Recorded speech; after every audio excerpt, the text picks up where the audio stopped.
नमस्कार साथियों, जय हिंद। अभी बात होगी शिक्षक बहाली के विषय पर, अभी बात होगी फर्जीवाड़ा के विषय पर और कई तरह की खबरें। कई अखबारों ने अपने सुर्खियों से इसको प्रकाशित किया है कि बिहार में लगभग 24,000 शिक्षक फर्जी हैं। 24,000 शिक्षकों के फर्जी के जो सवाल हैं, उस पर किस तरह की चीजें सामने आ रही है, उसमें सीटेट वाले मामले को लेकर साथियों आपको याद होगा। और जो चीजें सब जगह से प्रकाशित जो हो रही है खबरें, उसमें माननीय उच्च न्यायालय ने स्पष्ट कहा था कि कई ऐसे अभ्यर्थी हैं जिनका 60% से कम नंबर है, यानी 90 नंबर। 90 नंबर से कम जैसे ही हैं, उनको दूसरे राज्य के लोग उनको सीटेट वाले मामले में उनको प्रतिबंधित किया जाएगा, उनको चिन्हित किया जाएगा। और जिलों से जो सूची भेजी जा रही है, जो पकड़ाया जा रहा है फर्जी शिक्षक अभ्यर्थी, जो शिक्षक हैं जो बन चुके हैं TRE 1 TRE 2 में, दोनों के मामले में कहा जाए तो उनकी संख्या 80% से 80% के आसपास है। और उसमें सिर्फ बिहार के भी हैं और दूसरे राज्य के भी हैं। तो कई जगह पर कई कई चीजों पर अगर आकलन करेंगे तो ये बात पाएंगे। ऐसा तो नहीं है कि हम लोग जो आरोप लगा रहे थे बिहार शिक्षा व्यवस्था पर या शिक्षा विभाग और BPSC की जो कार्य प्रणाली है उस पर, तो ये बात तो 100% सच निकला। कहने की क्या जरूरत है कि माननीय उच्च न्यायालय ने जो कहा वो तो पहले से भी हम कह रहे हैं कि बड़े पैमाने पर फर्जीवाड़ा हुआ है। और फर्जीवाड़ा जो हुआ है उसका जीता जाता उदाहरण सिर्फ सीटेट वाले नहीं है। अभी आप समझ लीजिए कि नियोजित शिक्षक लगभग 4 लाख नियोजित शिक्षक थे जो सक्षमता परीक्षा पास करने के बाद राज्यकर्मी का उनको दर्जा मिलता। और उनकी जो स्थिति है उसमें अगर बात की जाए नियोजित शिक्षकों की, तो 40,000 ऐसे हैं।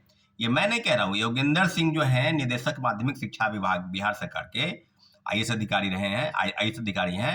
उन्होंने स्पष्ट कहा है कि 40,000 नियोजित शिक्षक सक्षमता परीक्षा के दौरान या काउंसलिंग हुआ, उसके बाद उन्होंने अपने काउंसलिंग नहीं कराई। नियोजित शिक्षकों की सिर्फ बात अगर करेंगे तो उसमें नियोजित शिक्षकों के काउंसलिंग कराने में उनको उनको थंब इम्प्रेशन, उनका आधार कार्ड वेरिफिकेशन, उनको सर्टिफिकेट का विश्वविद्यालय सत्यापन, कई चीजें हैं जिस पर अगर अगर बात की जाए तो एक से एक चीज डिजिटल सर्विस बुक में जो है रिकॉर्ड, उसको भी चेक करने के लिए जो है संभावना जताई गई कि इनका सब कुछ चेक होगा। अभी जो बात हो रही थी कि क्या किस तरह की चीजें हैं, उसे वही दूसरी तरीके से अगर बात की जाए तो बिहार में फर्जीवाड़ा का रिकॉर्ड जो है ये TRE 1 TRE 2 में बना। और कई ऐसे लोग हैं जो फोन कॉल करते हैं, मैसेज करते हैं कि हम किसी ऐसे व्यक्ति, अमुक अमुक व्यक्ति को जानते हैं जो सीटेट फेल है, इसके बाद फर्जी डिग्री प्रमाण पत्र है। फर्जी डिग्री प्रमाण पत्र का डोमिसाइल फर्जी बनाकर बहाल है। दिव्यांग प्रमाण पत्र, TRE 1 में वो दिव्यांग नहीं था, चलने फिरने उसको कोई दिखाई भी उसको देता था, उसको चलने में भी कोई प्रॉब्लम नहीं होता, लेकिन TRE 2 में वो व्यक्ति दिव्यांग हो गया, आंख से भी दिखाई भी नहीं देने लगा, उसको चलने में भी प्रॉब्लम होने लगी। तो बड़े पैमाने पर दूसरे राज्य में जैसे झारखंड में 5-5 हजार रुपए में दिव्यांग सर्टिफिकेट बन रहे हैं, उसी तरीके से बात की जाए तो कई राज्यों में डोमिसाइल सर्टिफिकेट बनाकर बिहार में लोग शामिल हो गए हैं। उसमें उत्तर प्रदेश का सबसे ज्यादा लोग हैं जो बिहार में शिक्षक बने हैं, 14 राज्य के लोग। तो ये जो फर्जीवाड़ा हुआ है इसमें 40,000 शिक्षकों की नौकरी जो है उसमें से भी सक्षमता परीक्षा पास करके पहले, जिसमें से जो राज्यकर्मी का दर्जा जिनको मिलना है, काउंसलिंग के दौरान सर्टिफिकेट वेरिफिकेशन नहीं कराए, उसकी संख्या 40,000। और सीटेट और अन्य फर्जी वाले जिसमें डोमिसाइल सर्टिफिकेट, दिव्यांग प्रमाण पत्र और कई ऐसे प्रमाण पत्र है जो उनका फर्जी है, उसकी भी जांच अगर की गई तो सब में सत्यापन के दौरान ये पाया गया कि TRE 1 और TRE 2 दोनों में बड़े पैमाने पर फर्जीवाड़ा हुआ है। तो वही तो बात हम कह रहे हैं कि पूरक परिणाम के लिए कोर्ट के आदेश के बाद भी सरकार नहीं सुनी। उसके बाद डबल बेंच पे मामले को ले गया, अभी 1151 के मामले में कह रहे हैं। कई ऐसे मामले हैं, उर्दू के मामले में भी जो है अपडेट आया है। कंप्यूटर साइंस के 800 ऐसे शिक्षक बने हैं जिनके पास फर्जी प्रमाण पत्र है, BCA की डिग्री, MCA की डिग्री, कई कंप्यूटर साइंस की डिग्री, BTech इन कंप्यूटर साइंस उसकी डिग्री। यानी नियोजन इकाई की जो खामी है, जो नियोजन प्रणाली थी, उसमें हम स्पष्ट कहते थे कि पहले डॉक्यूमेंट का वेरिफिकेशन होना चाहिए था, तब उनका जो है रिजल्ट का प्रकाशन करते।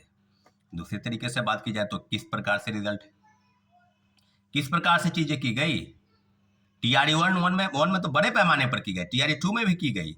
इसलिए हम लोग कहते थे कि आप सर्टिफिकेट का वेरिफिकेशन पहले करा लीजिए, लेकिन इन्होंने नहीं माना। और काउंसलिंग पहले खूब हर जगह से लोग काउंसलिंग करा लिए और एक जगह ज्वाइनिंग करने के बाद सीट को वैकेंट रख दिया गया।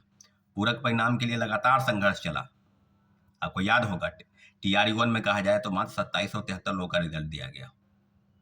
TRE-2 में 14,700 पदों की सूची भेजकर रिजल्ट को रोका गया। तब माननीय उच्च न्यायालय में याचिका दायर हुई दोनों मामले में, TRE-1 में भी दायर है, TRE-2 में भी। TRE-1 के कई जजमेंट आ गए हैं, TRE-2 की सुनवाई हो रही है। साथियों, बहुत विडंबना है कि इस प्रदेश में मेरिट वालों के साथ जो धोखा हुआ उसमें बड़े पैमाने पर फर्जीवाड़ा। सरकार तो नौकरी दे ही रही है, सरकार तो लगातार घोषणा कर रही है कि हम 10 लाख नहीं 12 लाख नौकरी देंगे। इसलिए इत्मीनान से चीज़ों को समझने की जरूरत थी कि फर्जीवाड़ा आखिर क्यों हो रहा है। दूसरी तरीके से रोस्टर क्लियरेंस के मामले में भी आपको हम बता दें, TRE-3 जो तीसरे फेज की बहाली में जो शिक्षक अभ्यर्थी हैं लगातार इंतजार कर रहे हैं। आप समझिए कि आंसर की जारी करने के लिए उनको कितना समय था उस दिन, और आज जो है आंसर जारी करने में उनको इतना दिक्कत हुआ, और हर चीज़ में, प्रोविजनल आंसर की, फिर फाइनल आंसर की, उसमें भी। लेकिन हम बता दें आपको कि 31 तारीख तक 1 to 5 जो प्राथमिक शिक्षक है उनका रोस्टर क्लियरेंस होके जो विभाग सामान्य प्रशासन विभाग ने शिक्षा विभाग को भेज दिया था। दूसरी तरीके से बात की जाए तो 6 to 8 में मुझे लगता है आज से कल तक में रोस्टर क्लियरेंस हो जाएगा। बाद बाकी 9, 10 और 11, 12 माध्यमिक और उच्चतर माध्यमिक दोनों मामले में अगर बात की जाए तो छठ पूजा के आसपास रोस्टर क्लियरेंस हो जाएगा। तो छठ पूजा के बाद जो है रिजल्ट के प्रकाशन की तैयारी धीरे धीरे शुरू हो जाएगी। साथियों, ये पक्की खबर आपको हम बता रहे हैं। TRE-3 में जो शिक्षक अभ्यर्थी हैं जिनके मन में सवाल था कि रिजल्ट कब आएगा, तो रोस्टर क्लियरेंस के मामले में चीज़ों को फंसा कर रखा गया था। और रोस्टर क्लियरेंस के साथ साथ BPSC के अंदर भी खेल चल रहा है, उसकी भी जानकारी उन लोगों को है कि हम क्या कर रहे हैं। पूरी तरीके से शिक्षा विभाग और BPSC की उस तानाशाही रवैये के खिलाफ हम लोग हैं, और निश्चित रूप से जो जिस प्रकार से फर्जीवाड़ा हुआ है और अखबारों की सुर्खियों ने उसको छापा है, आज उसको सोचने पर मजबूर कर दिया है कि बिहार में बड़े पैमाने पर शिक्षकों की फर्जी बहाली हुई है। और इस मामले में जिस प्रकार से सरकार एक दूसरे पर आरोप प्रत्यारोप लगा रही थी, BPSC शिक्षा विभाग को और शिक्षा विभाग BPSC को काउंसलिंग हम कराएंगे, उसी सवाल के जवाब में आज है कि डॉक्यूमेंट का वेरिफिकेशन पहले आप कराइए, सर्टिफिकेट पहले कराइए, और 1 कैंडिडेट 1 रिजल्ट, ताकि कोई भी सीट खाली न रख दी जाए 87,000 पदों पर। अब देखना यह है कि रोस्टर क्लियरेंस के बाद क्या सीट घटती है, क्योंकि प्रधानाध्यापक के मामले आप देखेंगे 40,000 में से 3,3500 सीट घट गई, लगभग 37,000 के आसपास वो सीट हो गई। उसी तरीके से क्या BPSC TRE-3 में भी काउंसलिंग जो रोस्टर क्लियरेंस होगा उस मामले में सीट की कटौती की जाएगी। कहीं ना कहीं 1 to 5 में मुझे लग रहा है कि कुछ सीट की कटौती की जाएगी। साथियों, धन्यवाद, जय हिंद।